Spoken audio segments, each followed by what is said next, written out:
Lo que vamos a ver ahorita le he titulado, en base a esos versículos, lo ves ahí en pantalla, un buen lavado de cerebro, hermanos. Y creo que todos nosotros como hispanos entendemos ese tipo de expresión. Creo, hermanos, que ese título aplica ahorita a los versículos que estamos viendo. Quiero decir con ello que hay una influencia que nos cambia la conducta y el pensamiento. Y esta influencia de la que estoy hablando ahorita, hermanos, es la influencia traída por hombres, maestros. Quiero llevarles un poquito más atrás de lo que estamos estudiando. Estamos hablando de hombres judaizantes. Recordarán, el término judaizante hace aplicación a hombres que buscan en la ley de Moisés guardar, entre comillas, la ley de Moisés, decir que cumplen la ley de Moisés y a través de eso completar, checa el término, completar nuestra salvación. Es decir, un judaizante dice, el hecho de que Cristo Jesús murió en la cruz del Calvario no es suficiente para que tú seas salvo.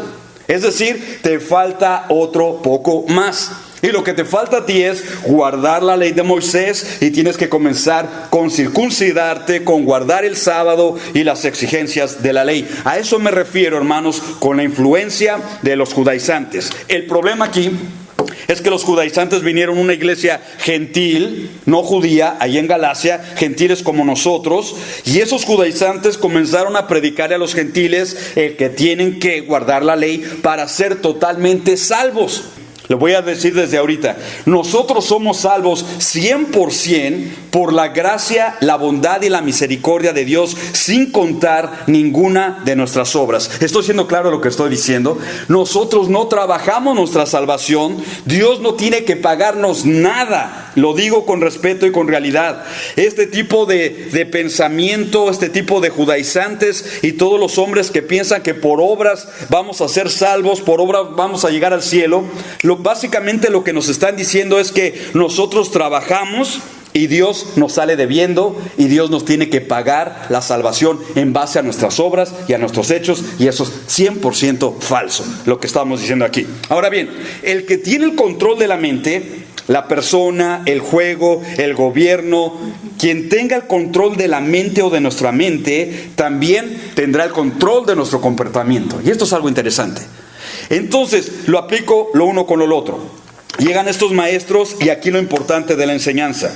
Pablo se había ido, los buenos maestros se habían ido y ahora llegan estos maestros diciendo, judaizando a la iglesia, predicando la necesidad de obras, la necesidad de la ley, la necesidad de guardar una religión, por así decirlo. Y lo que me llama la atención, hermanos, es que muchos creyentes en Galacia se fueron por esa tendiente, se fueron con ese cuento. Y a mí me pone frío y ahorita les explico el por qué.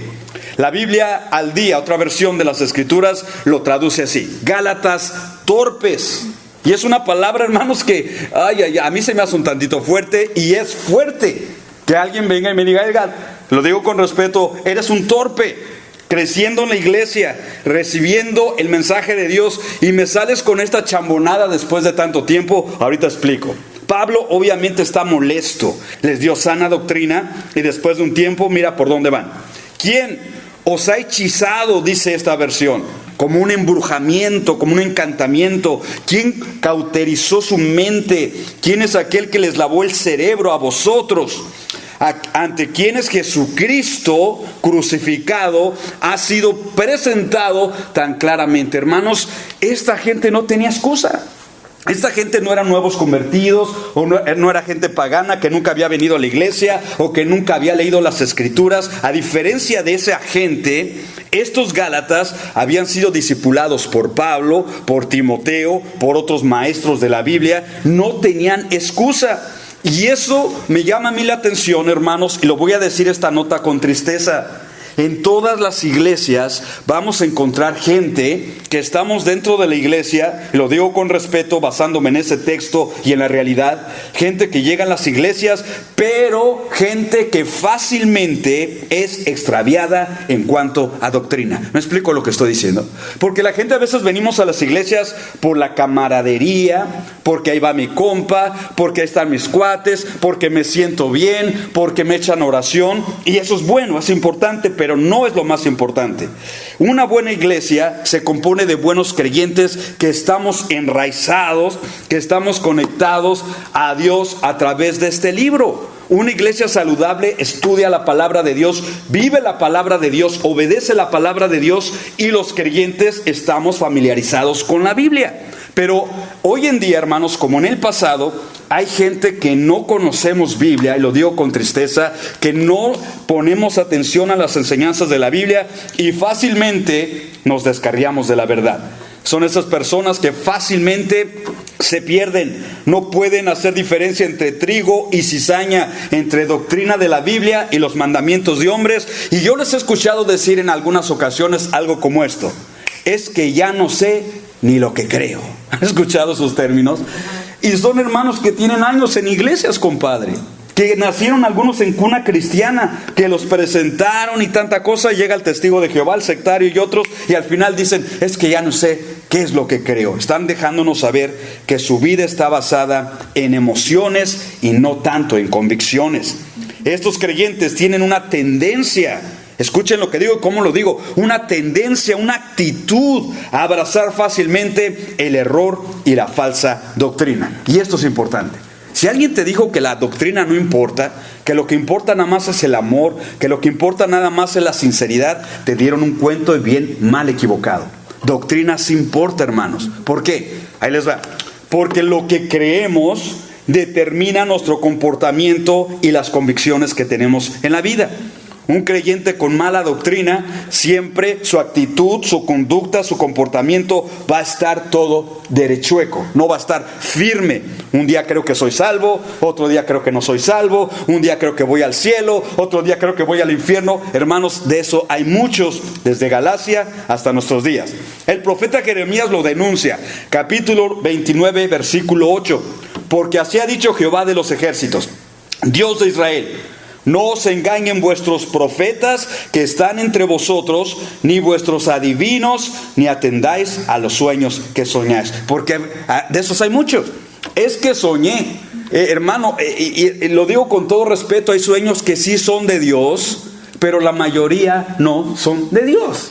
Entonces, ¿de qué son? De nuestra carne. ¿De qué son? Pueden ser esas inspiraciones demoníacas para traer desánimo, para traer confusión, para traer, hermanos, ¿qué más? Disensión, dudas entre los unos y los otros. Y la Biblia nos está dejando saber aquí que tú y yo no dependemos de lo que dice un hombre, un falso profeta. Tú y yo no dependemos de lo que soñamos la última noche. Tú y yo dependemos de la palabra escrita del Señor Dios Todopoderoso. ¿Me explico lo que estoy diciendo? Pero un creyente nuevo, inmaduro o sensacionalista no pone atención a esto. Se guía por corazonadas, se guía por todo menos por la enseñanza de la palabra de Dios. Y eso es peligroso. Vivimos en tiempos peligrosos. Pablo lo dice a Timoteo así: pero el Espíritu, que es el Espíritu Santo, dice claramente que en los últimos tiempos, lo estamos viviendo, algunos, no todos, pero sí algunos, van a apostatar de la fe escuchando. ¿Cómo los van a escuchar? Sueños, visiones, a través de falsos profetas, a través de películas, a través de corazonadas. Los demonios quieren comunicarse con los seres humanos, no es misterio. Ahí está el espiritismo, los místicos, nueva era. Pues bien, la Biblia lo dice: escuchando a espíritus engañadores y a doctrinas de demonios. O sea que los demonios, y lo digo a manera de comentario, no voy a hacer de esto una exageración, pero sí conviene analizar esto. Los demonios quieren comunicarse con la gente, hermanos. Ahí están en el internet el juego de pregúntale a Charlie. Los jóvenes se ponen a jugar y algo muy inofensivo, contactando demonios, y hacen preguntas del futuro, preguntas de esto, la ouija. Hermanos, los consultorios psíquicos, los demonios quieren comunicarse con la gente. Ahora va la realidad. Pero el Espíritu Santo de Dios también quiere comunicarse con sus hijos, que somos tú y yo. Y uno pregunta: ¿y cómo se va a comunicar con nosotros? Miren, nos dejó el mapa. Nos ha dejado las instrucciones, nos ha dejado 66 libros. ¿Qué se espera? Ustedes y yo los conozcamos. Y no te voy a mentir, a medida que un creyente conoce las Escrituras, que empezamos el día viviendo, orando y estudiando las Escrituras, yo tengo en mi vida, tú tienes en tu vida energía para vivir todo ese día, energía para resistir la tentación, energía para resistir la depresión, energía para resistir la enfermedad. Si estamos enfermos, tenemos de Dios brío, fuerza, capacidad y aún para confrontar la mala doctrina y a los malos obreros, hermanos. Por eso Pablo está molesto. En el 2 se explica: solo quiero que me respondan acerca de esto. Lo está llevando entre la espada y la pared, porque ya estaban apostatando, repito. Esos eran gentiles, judaizando, negando la gracia de Dios, cambiándola por las obras personales. Ok, Pablo dice: respóndanme este argumento. ¿Recibiste el Espíritu por las obras que demanda la ley o por la fe que aceptaste en el mensaje? Es decir, esta clase de gente tuvo una experiencia genuina con Dios, porque les está diciendo y está encareciendo: recibiste el Espíritu. O sea que no eran de los mirones en la iglesia, no era de la gente que trata de participar y no puede participar, tratan de orar y no pueden orar porque no tienen conexión espiritual con Dios, tratan de leer la Biblia y no pueden porque no le entienden nada. No era de esa clase de gente. Estos guys habían recibido el Espíritu Santo, posiblemente ya habían recibido dones, posiblemente habían recibido obviamente la presencia, la morada de Dios en su ser, y Pablo los lleva a recapacitar. Hey, Dios te dio el Espíritu Santo porque escuchaste con fe el mensaje de la gracia de Dios, que Dios nos da todo por su favor. O Dios nos dio el Espíritu Santo porque te debía, porque tú y yo habíamos trabajado con obras, hicimos un grande cúmulo de buenos puntos y Dios tuvo que pagarnos. Ese es el argumento que Pablo les está trayendo aquí. Es decir, ustedes se están olvidando, se están divorciando de la gracia para abrazar una doctrina de obras personales, y ese es el espíritu de la religión. Sutilmente habían abrazado la práctica de ciertas obras, y aquí vamos a detenernos un poquito para explicar.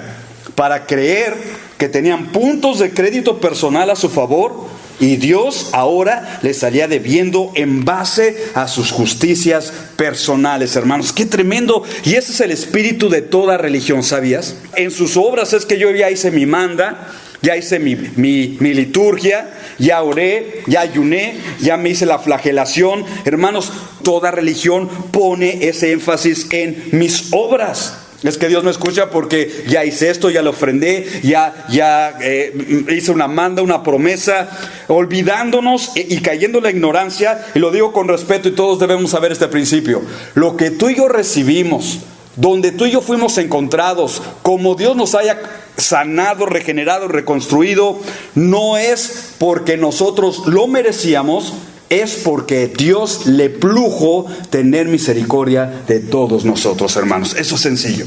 Pero los hombres religiosos piensan de otra manera. Lo contrario de ese punto de vista es esto, y lo ves en pantalla. Simplemente el hombre pecador se espera que le crea a Dios que su justicia, la de Dios, no la mía, que su justicia, la de Cristo Jesús en el Calvario, no la mía, es suficiente para nuestra salvación. Y decimos amén a eso, hermano.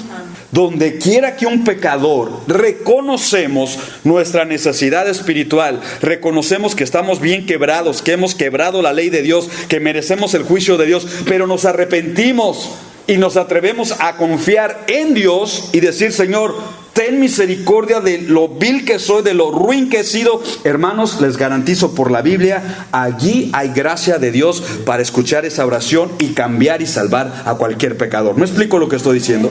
Ese mensaje lo encontramos en la Biblia, algo totalmente distinto a los falsos obreros predicadores que estaban aquí metiéndose a la iglesia.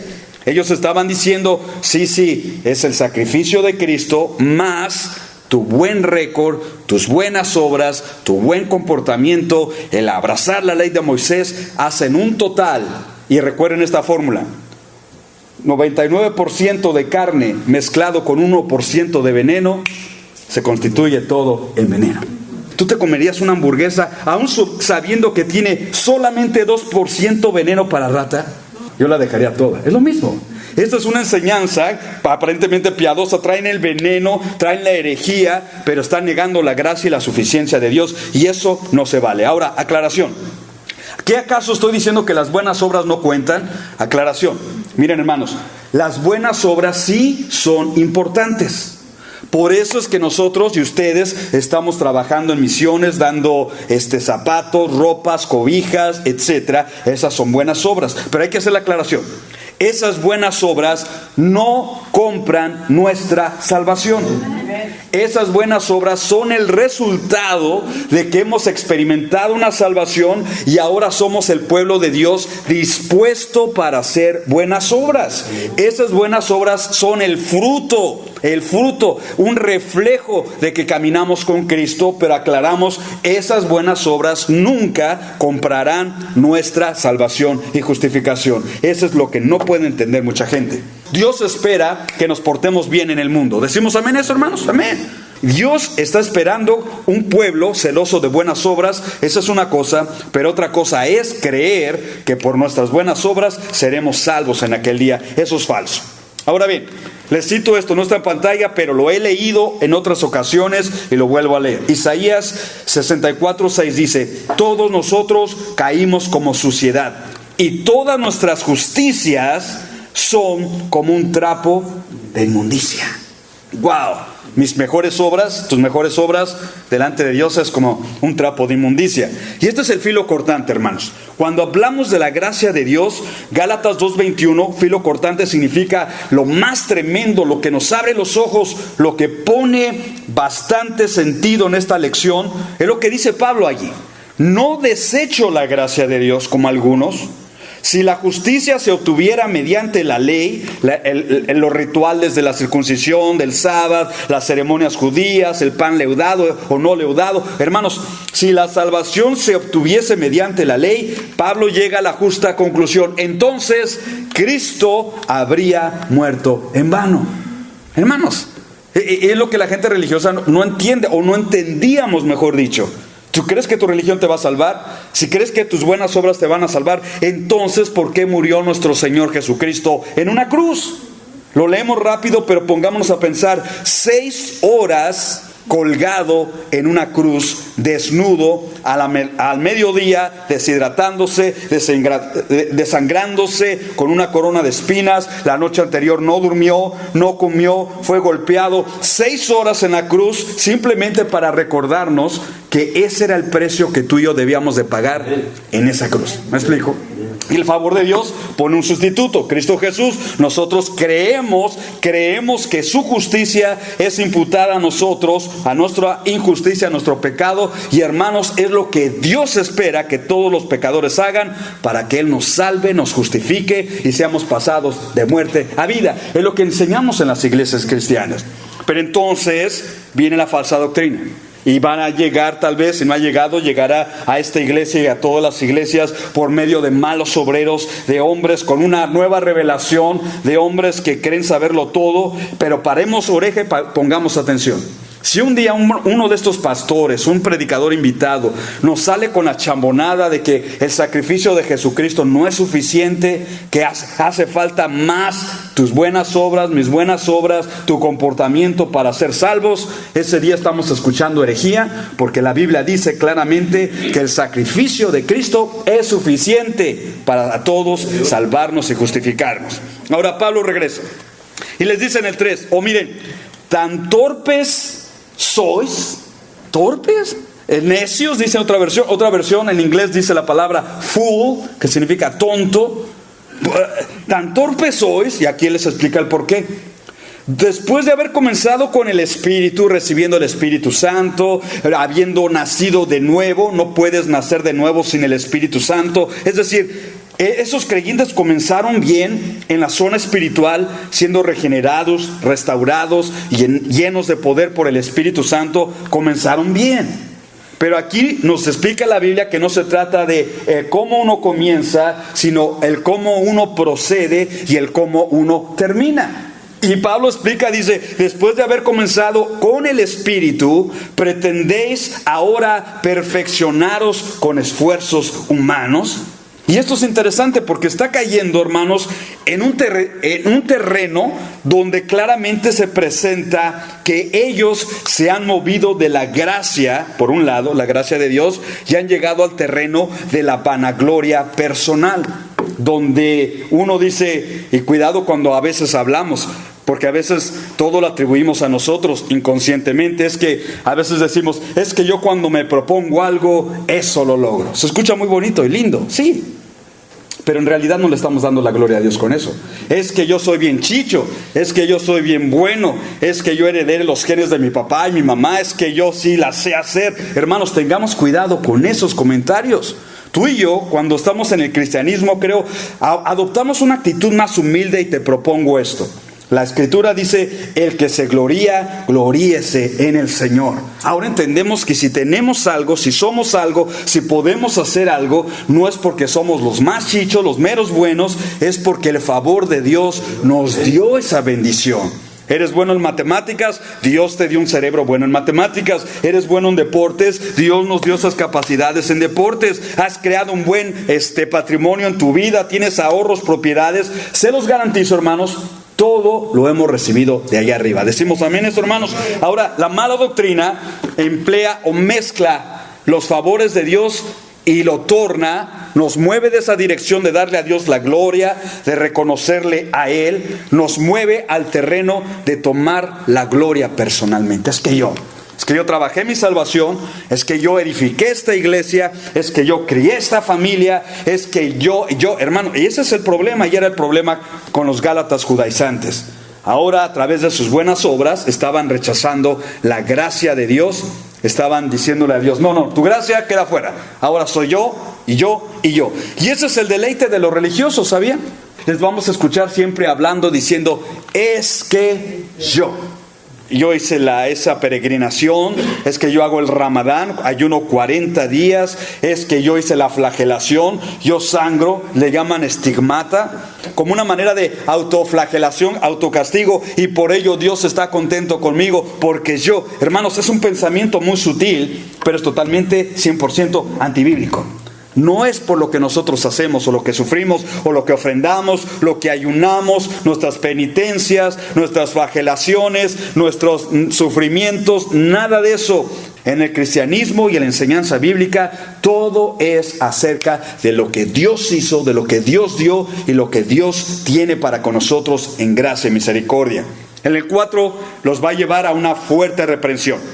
Tanto sufrir para nada, Gálatas. Tanto sufrir para nada, si es que de veras fue para nada. En pocas palabras, eso significa ustedes en Galacia, judaizantes, están perdiendo la corona y están corriendo en vano. Como tantos cristianos habrá, hermanos, que empezaron bien, repito, predicando, siendo fieles, esforzándose en la gracia, en lo espiritual y tanto, pero conforme pasa el tiempo, hermanos, no nos hemos dado cuenta o no se ha dado cuenta de que se está perdiendo la corona. Y por eso Pablo les exhorta, sufrieron tanto en el pasado, persecuciones, hambres tal vez, sufrieron el martirio, pérdida de terrenos, qué sé yo, lo han sufrido para nada. Es decir, después de tantos años, tanto tiempo de trabajar en Cristo, en la iglesia, ahora me salen con esta chambonada, es lo que está diciendo Pablo. Y obviamente está molesto, hermano. Te has movido de la gracia a un evangelio de buenas obras para justificación, un evangelio que así, de esa manera, no existe en la Biblia. Regreso con esto. Pablo sí los exhortó. Les dijo insensatos, tontos, los puso entre la espada y la pared, los moqueteó, una moquetiza santa, pero no para condenación. Subrayo. Ya les mostró su pecado, ya les mostró su error, ya les mostró su falta, y ahora les va a abrir la puerta al arrepentimiento si es que quieren entrar por esa puerta. ¿Me explico, hermanos? Por favor, aprendamos de esto, porque nosotros que somos papás lo vas a ejemplificar y lo vas a poner en acción tarde o temprano con tus hijos.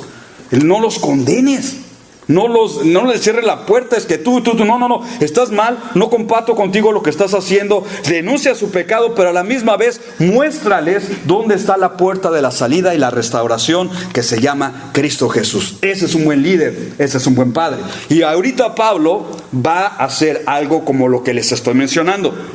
Les da una invitación a reconsiderar esa posición.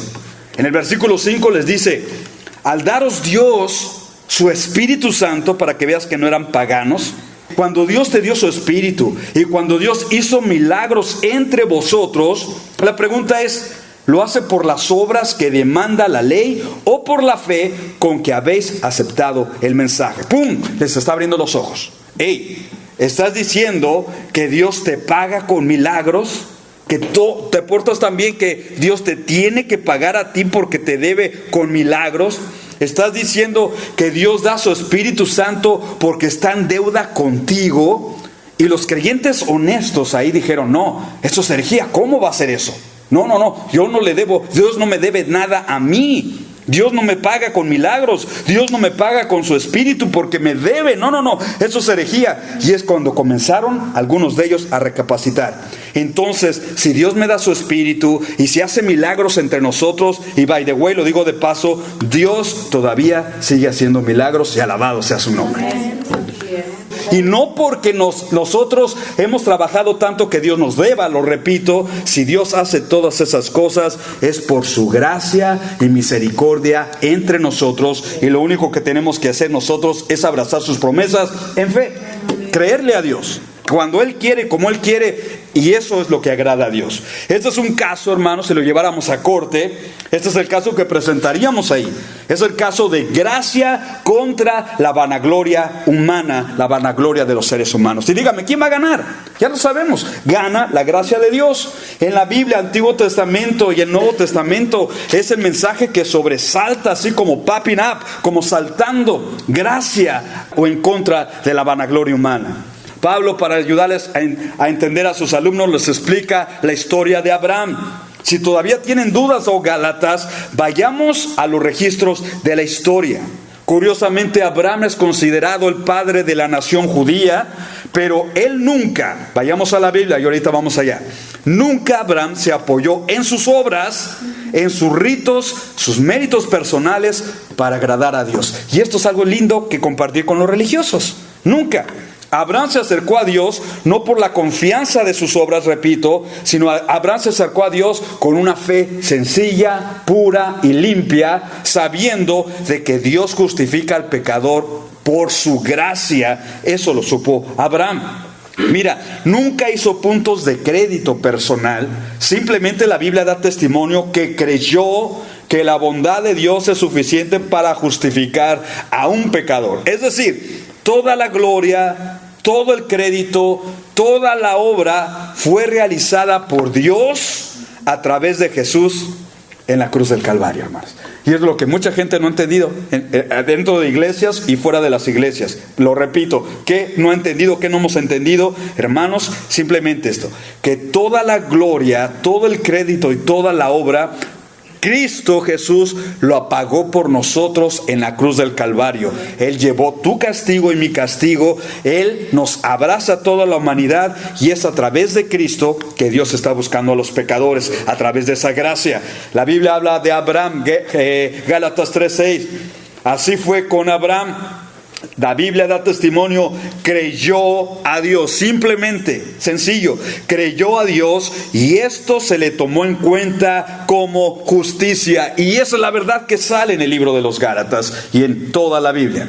La clave del Evangelio simplemente es creerle y creerle a Dios. Gálatas 3:7 lo dice así. Por lo tanto, sabed que los descendientes de Abraham son aquellos que viven, son aquellos, o mejor dicho, somos aquellos que viven por la fe. El contexto en Romanos 1:17 dice, porque en el Evangelio, las buenas nuevas de salvación, la justicia que viene de Dios, se revela por fe y para fe, como está escrito, mas el justo por la fe, en esto vivirá significa llegará a tener vida eterna. Será salvo porque ha puesto su fe en lo que Dios fue capaz de hacer a través de Cristo Jesús. Hermanos, qué sencillo es el Evangelio. Simplemente este es el mensaje que aflora en la Biblia, en la Epístola a los Gálatas. No necesitamos añadir nada más al mensaje de la gracia. Nada más, hermanos. Nada más. La salvación, tu salvación y mi salvación y la salvación de todo pecador ha sido pagada 100%, ha sido pagada al contado, nada quedó debiéndose. Cristo Jesús pagó nuestra salvación 100%. De tal manera que en la cruz, una de las expresiones que el Señor dijo, ¿te acuerdas? Es consumado es. It is finished. ¿Se acuerdan? Consumado significando ahora el Edgar, ahora el Mateo, ahora José, ahora el Jaime. Si creen a lo que yo he hecho en base o a su favor, es completado, son rescatados, son comprados, son míos. Lo único que tienen que hacer es creer a mi justicia. Hermanos, díganme, qué cosa tan más sencilla, tan más linda. Y es lo que la Biblia nos está mostrando aquí. Gálatas 3:8, en efecto, la Escritura, habiendo previsto que Dios justificaría por la fe a las naciones, no solamente a los judíos, y aquí Pablo pone el dedo en la llaga a los nacionalistas hebreos. No, olvídate, los judíos son salvos si aceptan al Mesías, pero no solamente los judíos, sino a los gentiles, las naciones. Bueno, los mexicanos y todos son justificados por la fe. Así que anunció Dios de antemano el Evangelio a Abraham. Y se le dijo a Abraham, por medio de ti, un hombre de fe, serán bendecidas todas las naciones. Abraham tuvo la bendición de la salvación. Gálatas 3:9, así que los que viven por la fe son bendecidos junto con Abraham, el hombre de fe. Tú dices, ¿cuál es la bendición de Abraham? Que está hablando aquí en todo el contexto, justificación y salvación. Así Abraham fue salvo, y sabemos por la Biblia que fue padre de la fe. Entonces, no solamente Abraham, sino son bendecidos todos sus hijos, todos sus descendientes, todos los que imitamos el ejemplo de Abraham, somos bendecidos simplemente porque él se convirtió en un hombre de fe. Ahora tú eres llamada una mujer de fe y yo también un hombre de fe por su gracia y misericordia, hermanos. Todo el crédito es para Dios. Lo único que hay que hacer es creerle a Dios, serle obediente a Dios. Y les voy a dejar en esta noche con una conclusión muy personal que encuentro en Hebreos 13:9. Mira lo que dice ahí. El autor explica y da unas palabras muy alentadoras cuando nos dice: no os dejéis llevar por ninguna clase de enseñanzas extrañas. Cuando platiques con el compa, diré, oye, ¿eso está en la Biblia? Y si está en la Biblia, ¿dónde está en la Biblia? Hay tantas enseñanzas extrañas, controversiales, hermanos, mala doctrina. Y la Biblia dice, no te dejes ir en esa corriente, sino que conviene que el corazón sea fortalecido por la gracia, hermanos. En cambio, la gracia de Dios nos hace... Termino con estas palabras porque son importantes, hermanos. La gracia de Dios te hace a ti y me hace a mí vivir confiado, fortalecido, con esperanza, con fe. Aunque todo el mundo esté cabizbajo, teman a la política, al nuevo presidente, que todo el mundo esté hablando de crisis, estén hablando de enfermedades, de cánceres, de derrota. Hermanos, los creyentes que esperamos y confiamos en su gracia, hay una nota de esperanza en lo profundo del corazón que nos dice, está siendo fortalecido en medio de esta generación. Díganme si no es lindo todo esto.